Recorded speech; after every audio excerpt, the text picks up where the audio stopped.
ጠላሁኝ ብዬ ለምን ልታጠብ በእንባዬ ሳይረሳኝ ጌታዬ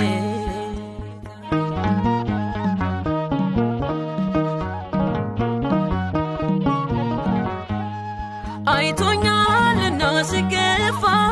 አንገቴን ከፍቶኝ ስደፋ አሰፋው አገልግሎቴን እስከሚደንቀው ጠላቴ ክብሬ